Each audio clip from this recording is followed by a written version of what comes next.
In American history, few figures burn as brightly as Eugene V. Debs, a man whose voice for the working class still echoes nearly a century after his death. Born in Terre Haute, Indiana in 1855, Debs began as a simple railway worker.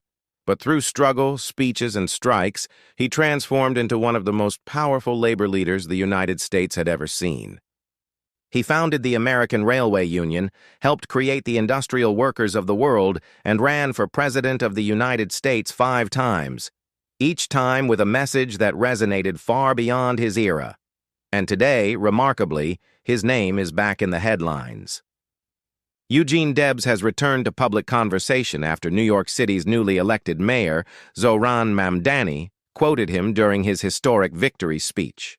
Mamdani invoked Debs' famous line, "I can see the dawn of a better day for humanity," a reminder that Debs' beliefs in dignity, equality, and solidarity still hold power in modern politics. But who was Debs really, and why do his words still matter? Debs was fearless.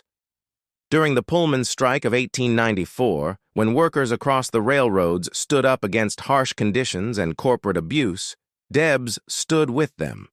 For that, he was jailed. But prison did not silence him.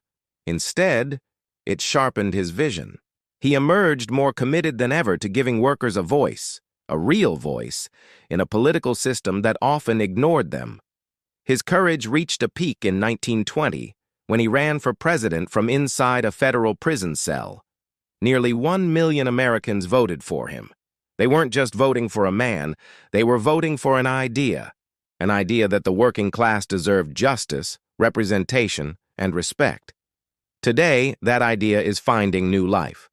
Across the country, young people are looking again at the questions Debs asked. Why is inequality rising? Why do corporations hold so much power? Why are ordinary workers struggling to survive while the wealthy thrive? These are not old issues. They are today's issues. A symbol of resistance, a symbol of dignity, a symbol of the belief that everyday people deserve more than scraps from the table of the powerful. When Mamdani quoted Debs, he wasn't just referencing history, he was pulling that history straight into the present, into a moment where workers, immigrants, families, and everyday Americans are demanding real change. Debs once said, "While there is a lower class, I am in it. While there is a criminal element, I am of it.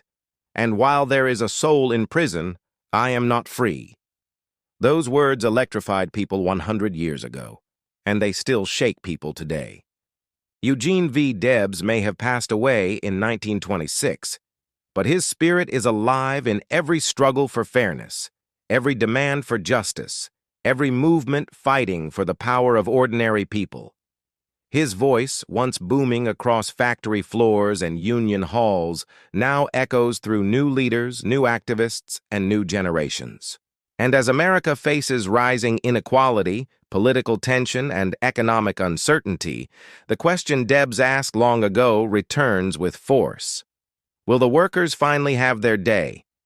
Eugene Debs is gone, but his fight and his fire remain.